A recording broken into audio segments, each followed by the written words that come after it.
This battle is sponsored by Marvel Snap and Prize Picks. Alright. Hello everybody, it's Mr. Right here. You are entering to Super City, and if you see my latest videos, you already know what's happening, so let's just get into it.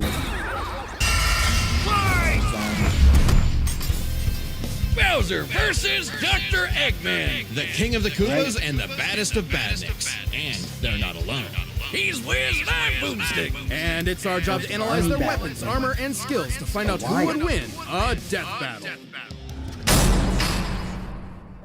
Ah, the Mushroom Kingdom. A peaceful land of kindness, adventure, love.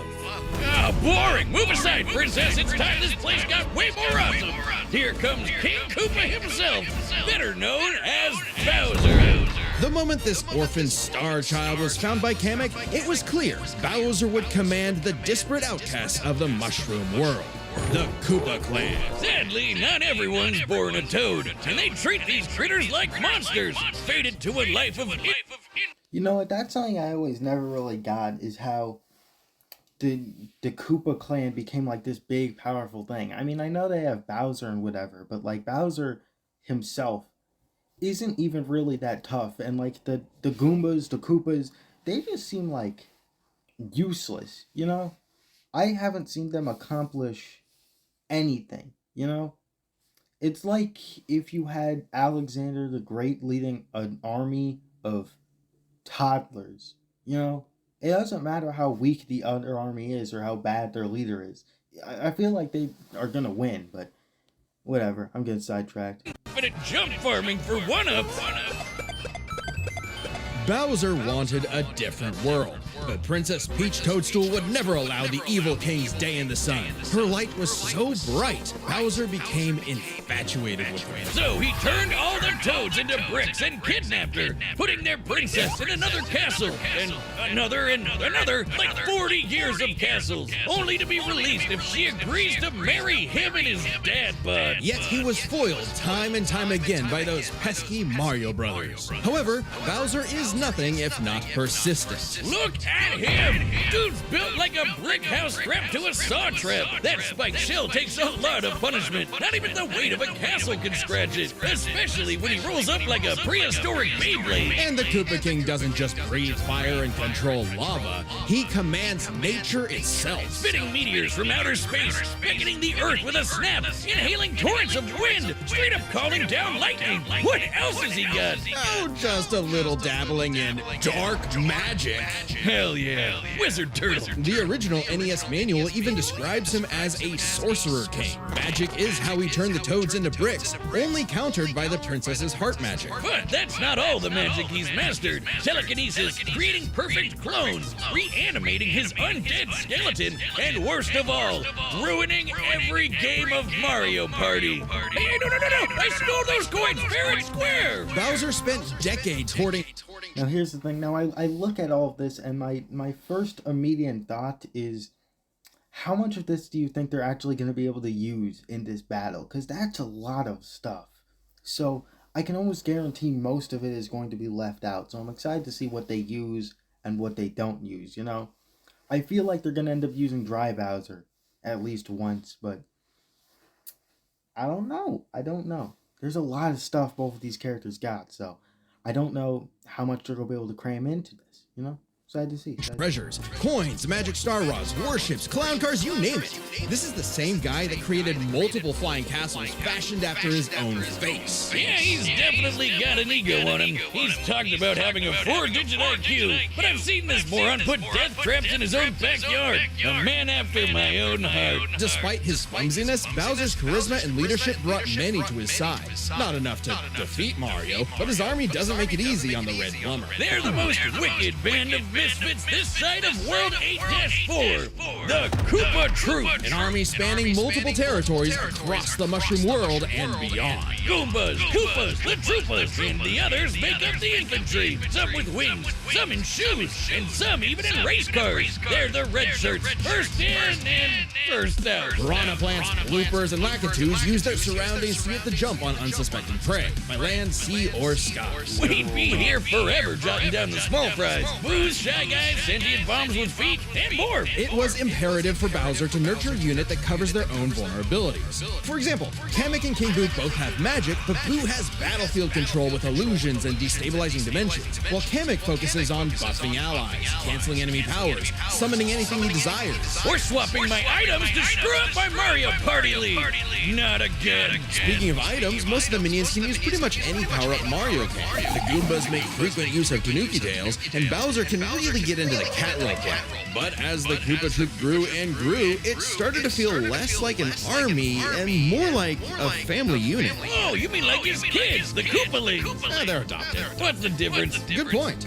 Bowser took them in and even trained them in dark magic. So no one's as spoiled as his natural Nepo baby, Bowser Jr., captain of the Koopa Troop. Spoiled is an understatement. Remember his escapades as Shadow Mario? He terrorized Delfino Plaza with literal evil paint. That whole debacle was basically his attempt at elementary school art class. And I bet Bowser still has some on the fridge. But really, the king is very protective of his kids. If the fam's in trouble, he can will himself to transform into a giant kaiju, all to crush whatever fool he's talking smack. Maybe a little overkill. Just one punch from Giant Bowser launched a castle out of orbit.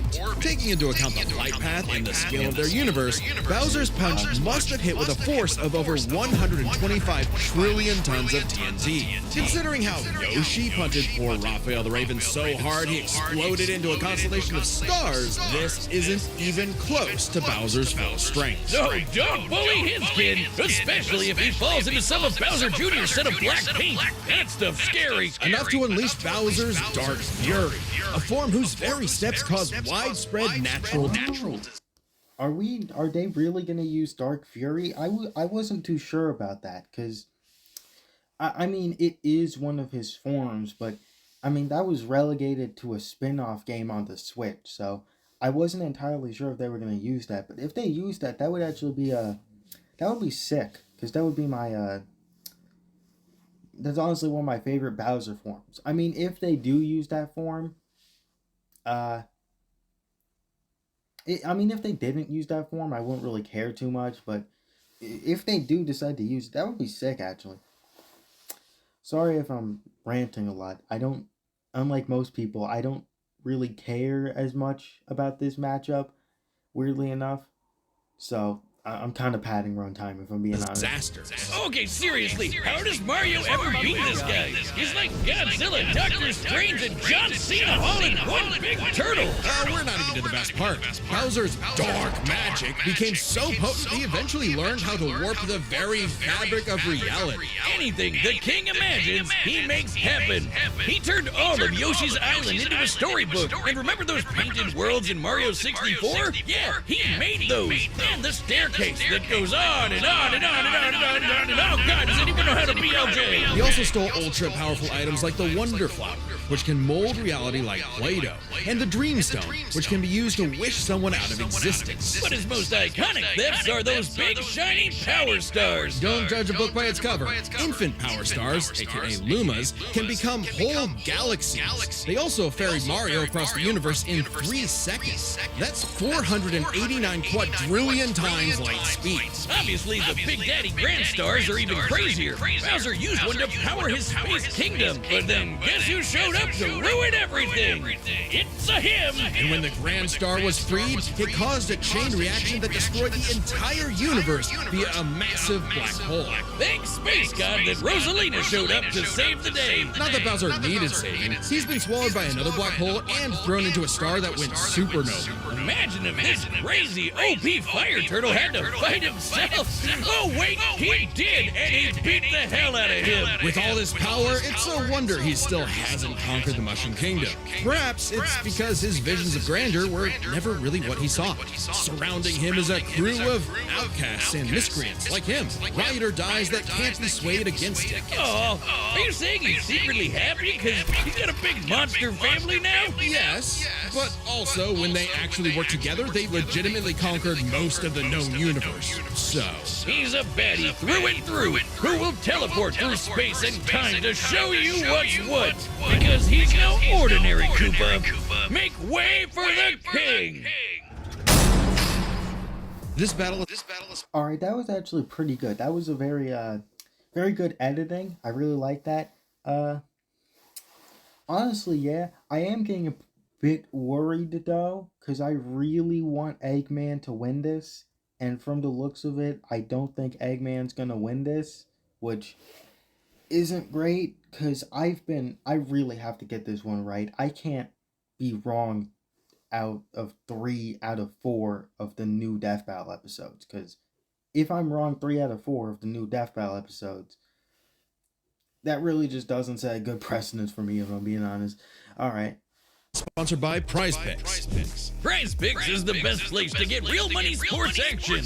And its daily fantasy sports is super easy to get into. That's right, Broomstick. No need to worry about going up against somebody who knows way more than you do. All you gotta do is work out common and use code DEATH. Dollar lineup. Prize Picks, run your game. Citizens of Earth, lend me your ears. Imagine a world of endless possibilities where people are free as the wind. Isn't it disgusting? Now imagine a better world, one with proper guidance and the technology to bring about global peace. But Wiz, only a brilliant mind can make that happen. Not just any brilliant mind, he's a genius at heart who knows the dangers within. He's Ivo Robotnik. Dr. Eggman. As a mad scientist myself, his story is my inspiration, just as Eggman's was his grandfather, Gerald Robotnik, who sought to create world peace through technology. But then his beloved granddaughter, Maria, was killed by the Guardian Unit of Nations, better known as... Guns, the frickin' called G-U-N. Anyway, Lil Eggy grew up a lonely narcissist because all his family talked about was Maria this, Maria that. Boo-hoo. Neglect and envy tainted Ivo's goals of following Gerald's footsteps. He distanced himself from his grandfather's legacy. Instead of bettering the world, he would conquer it to get the attention he deserves. No, you mean crave. Desperately crave. Tomato. You just said it the same way twice. He aimed to establish Eggman Land, a capital of science. And this paradise would have worked just fine if not for that blasted Sonic the Hedgehog. For years, Eggman's plans literally blew up in his face. And he's a very sore loser. But just like any good experiment, the doctor did more testing, seeking better results. He's created plenty of nicknames to terrorize the world with. A laser gun, a cloning ray, mind control cannons, a flying armada, typical evil scientist stuff. Then there's the big ones. He invented a spatial displacement trap, which, while online, scatters the target's atoms across space. Oh, and then there's the metal virus, which transmutes organic tissue into living metal zombies. It's so deadly, it created a plague that nearly wiped out all life on Earth. Damn, Eggman never made himself immune to it. That's a whoopsie. And when he's not duping you with decoys, he's riding in style with the Eggmobile. It's lightweight for maneuverability, but tough enough to withstand moon-sized explosions and even the center of a black hole. I mean, it's kinda lame looking, but he can plug it into big bad mechs like the Egg Walker or the Death Egg Robot, whose giant laser once obliterated 77,000 cubic meters of rock in an instant. That's like having an atomic bomb in your pocket all the time. Oh, okay, maybe this guy's pretty cool. Eggman built machines for a long list of combat situations. Some look like knights, others use extraterrestrial sources like the Wisps, and then there's the orbital bases, like the Death Egg. The reference is obvious, but Darth... I really hope they bring up some more oppressive Archie Comics feats, because they talked about the metal virus like real quick and then just immediately moved on to game feats, which is cool, but if they're gonna include Archie comic feats, I can almost guarantee Eggman has more than that. And no, I'm not just saying this because I want Eggman to win. Alright, well, I'm kind of just saying this because I want Eggman to win, but God, I want Eggman to win. Vader's version is like a toy compared to the Death Egg, which can annihilate stars. Woof! A whole constellation gone in one shot. That's not to say Eggman doesn't enjoy scrapping with blue hedgehogs himself. Enter the Egg Dragoon. Hell yeah! The rawest of the battle mechs. It's got electric drills. It's got ice missiles. It's got a whole lot of bullets. My God, Wiz! I need it. And don't forget, Eggman built all of these things himself. Maybe world domination is in his grasp yet. One problem. Eggman's a turbo loner. No hobbies, no friends, no wife, no nothing. Come on, he has friends. I mean, he's a feminist. Oh, okay, maybe not. But what about Infinite? Sure, they might have joined forces over a mutually sought revenge against Shadow, but it counts. Sort of.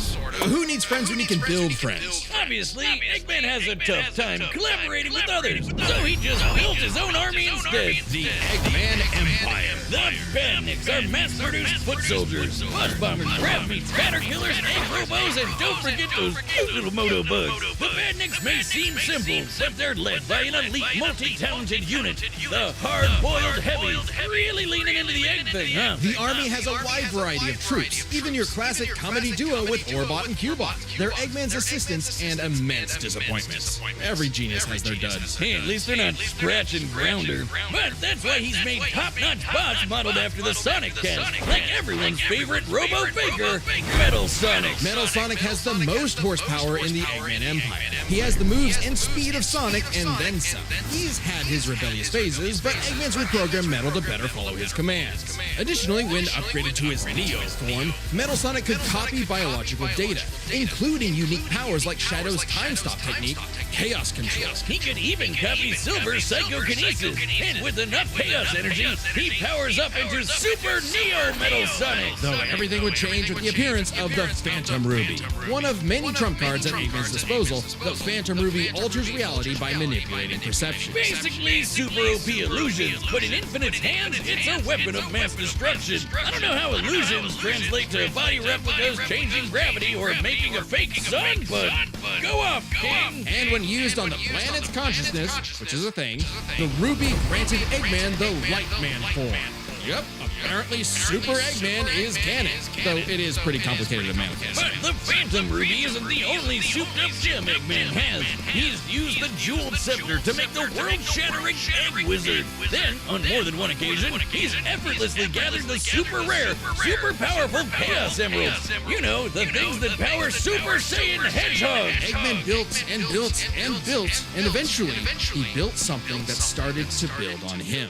Sage was originally designed as a mere assistant, but through an alien encounter, she was granted actual sentience. Sage is already super powerful, but now she's also super smart. She thought up millions of battle plans all at once to defeat the massive titans. And you can barely remember where you put your Dune Buggy. I know exactly where it is. It's at the police impound. Thank you very much. Sage was Eggman's saving grace. He had previously found machines with personality lacking, but Sage's great adequacy in serving her function provided Eggman with something that, for the first time, he'd hate to lose.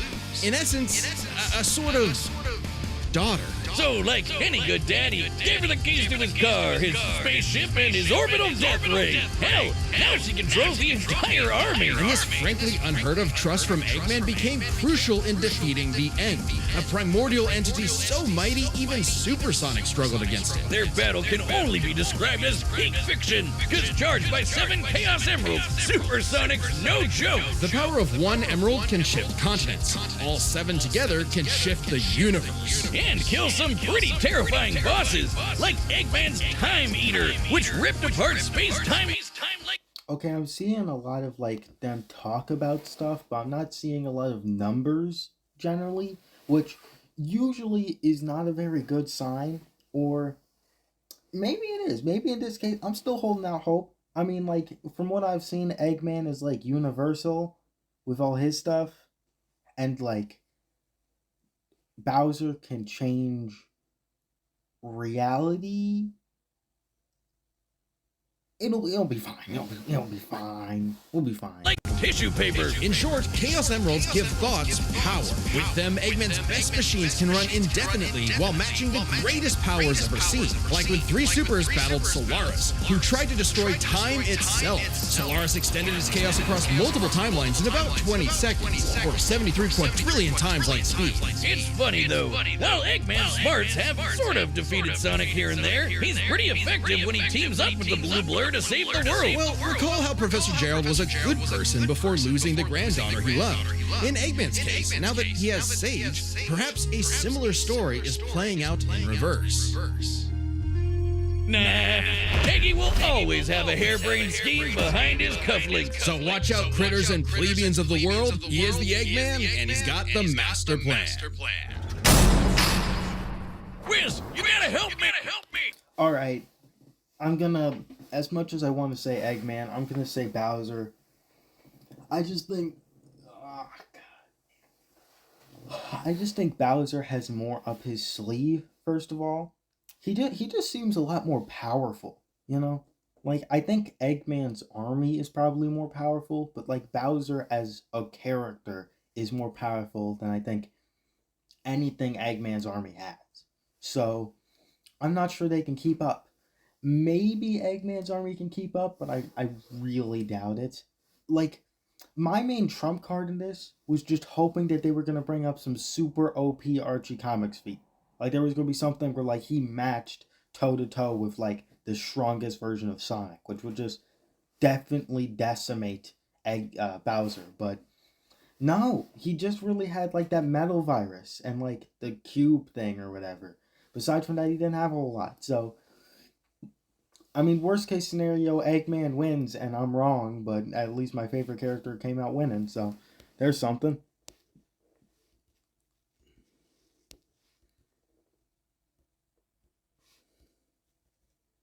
Oh! Time for a death battle, baby.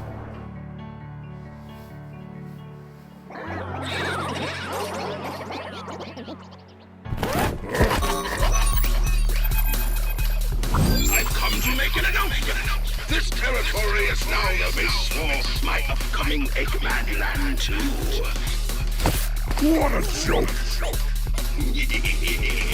I am Dr. Eggman, your new genius overlord. Get a load of this!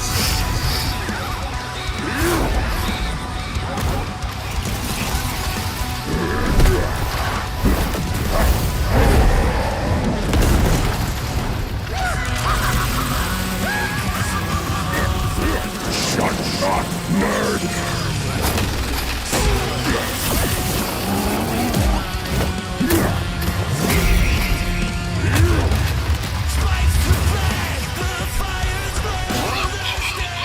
You call these toys an invasion force? Let's see Toads do better. That's a decoy, idiot! In murder!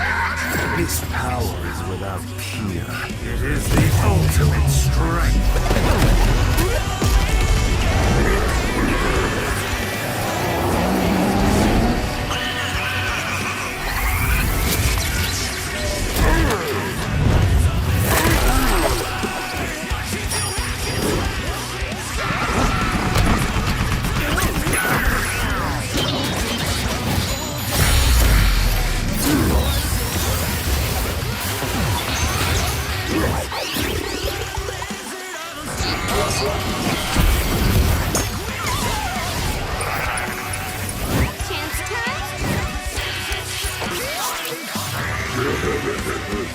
It's too late!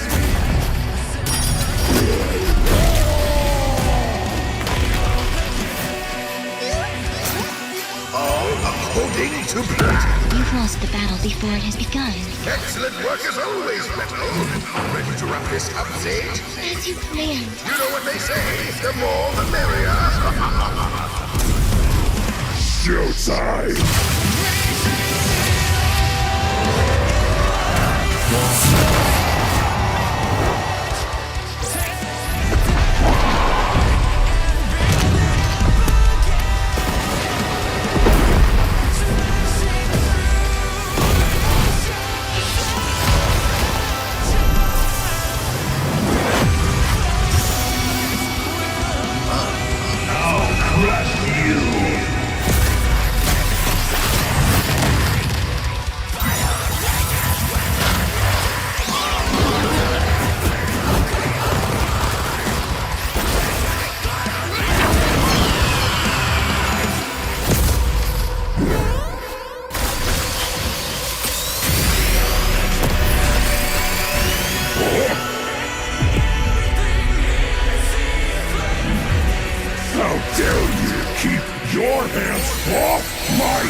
away with you!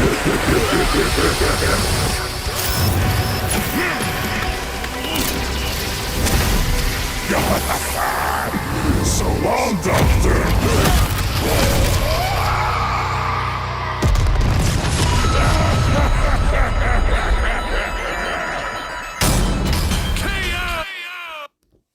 God. Oh, God, that was amazing. Okay. Okay. Alright. First of all, I did not expect them to actually use, like, the Mario Party effects and stuff, but God, I'm so glad they did, because that ended up so cool. Second of all, I was really hoping I was going to be wrong this time, but I'll take a win. I'll take a win. I've deserved it after 2 wrong guesses, and that was amazing. Unironically, that was like so good. Why was that? That might be my favorite episode this season so far. Honestly, that might earn my way as one of the favorite episodes. I started off like not caring about this that much, but I saw this animation and it was amazing, honestly. I love this. I love this little scene here of all them like waiting to sign up to join Bowser's army. Oh, that's honestly great. I love that.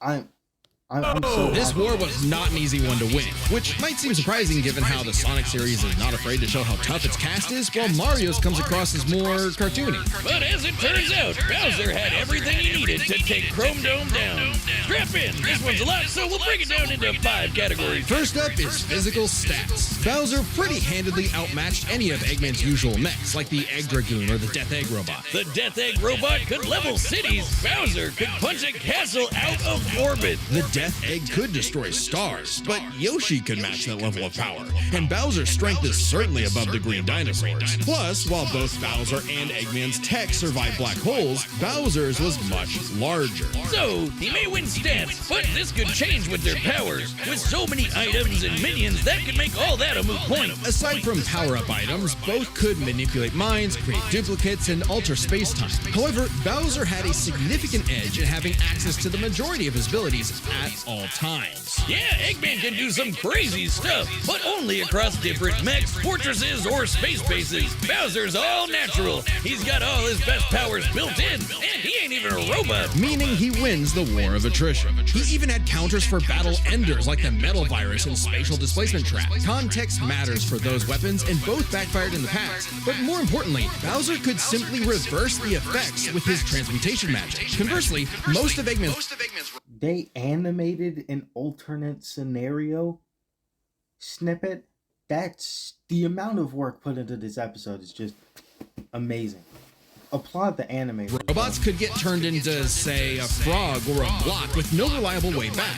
Bowser takes the edge in powers. But definitely not for intelligence. Come on, you have a 4-digit IQ, Bowser? Really? That's cute. I mean, don't get me wrong. Bowser's not an idiot. Usually, just really, really clumsy. Poor fella. Meanwhile, Eggman's an engineering genius who rarely ever gets bested by brains. Easy dub. Now, let's talk trump cards. As in, items so powerful they could decide the entire outcome on their own. The Phantom Ruby was super dangerous, but specifically targets perception. Unlike Bowser's Wonder Flower, which mucks up reality for real. The Ruby affected a whole planet, but the Wonder Flower had the power to alter the universe. Also, the Dreamstone's ability to wish anything out of existence would have no problem cleaning up Super Neo Metal Sonic or Time Eater. Their most prized possessions was a tougher call.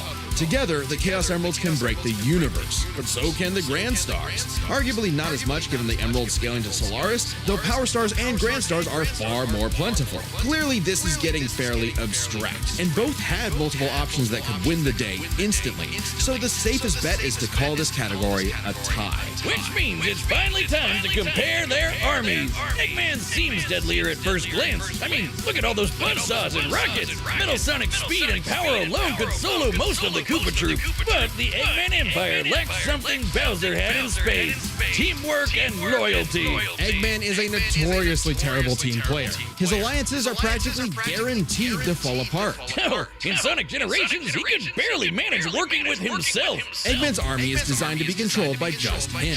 To Eggman, it's harder to command those with free will, hence his rivalry with the free-natured Sonic. Meanwhile, the Koopa Troop follows Bowser because they actually like him. They train really hard to cover each other's weak points, giving them plenty of advantages as this war progressed, like battlefield control through King Boo's magic and Bowser Jr.'s paint. And since the Koopa Troop doesn't rely that much on technology, Sage's hacking potential had little use. Also, secret weapon? Kamek is kinda busted, canceling Metal Sonic's power copying, stealing the Phantom Ruby, and potentially swapping the Chaos Emeralds were huge game changers. Add on that Bowser and his army can use any Mario power-up item, and they had millions, no, billions of combinations that the Eggman Empire just could not actively plan against. Even with Sage's millions of plans to take on the Titans, she thought them to be unbeatable, which Sonic proved was incorrect. Just comparing their conquests makes it clear. The Eggman Empire took over the whole planet, but Bowser's troops conquered most of the universe. Eggman was no pushover.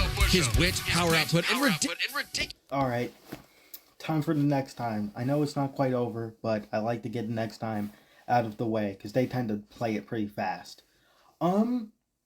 So, on a comment section of a community post made by, the Hawk of Krypton, which is a YouTuber I watch, go check him out, great guy. Well, I don't know if he's a great guy, I'm just assuming he is, I haven't met him in real life. But, there was a comment on one of the community posts, I think it was about his birthday or something, I don't quite remember, and it mentioned that the next time was going to be something that the Death Battle crew changed their mind on. Like, they didn't like the matchup at first, but later did, which, to me, if I had to make a guess, it's either going to be Frisk versus Omari, because maybe they thought, like, Omari versus the Batter was a better matchup, but then changed their mind to Frisk versus Omari. Or I guess that's it. I can't really think of anything else. I mean, I want Genesis versus Monica. Was that his name? I always forget his name, but that's honestly one of my favorite Danganronpa matchups, and it's quite unexpected, so maybe it could be it, but I don't think so. Alright, let's Ridiculous machines gave Bowser the biggest fight of his life, but the Koopa King's ludicrous strength, abilities, and united forces ultimately prevailed. Eggman tried to poach the king, and now he's cracked and scrambled. The winner is Bowser. Next time on Death Battle.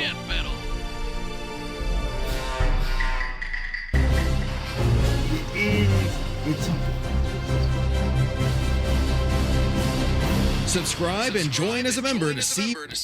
God, I saw some people that thought it was going to be Among Us versus Fall Guys, and I was thinking it too, but I was like, no, there's no way. But it is. It's Among Us versus. I can get down with that. I'm fine with a joke episode this season. I know some people aren't. I know some people are like, what? One of the 4 episodes is going to be a joke episode? That's so stupid, but honestly, I find that hilarious. I love that, bro. Alright. Everybody have a good day. I'll see you next time. Sorry if I wasn't as, active, I guess. I'm a little tired, a little bit sleepy. It's honestly kind of hot, but I decided to put this on because I just really like how it feels. So, I'll see you guys next time, and Among Us versus Fall Guys.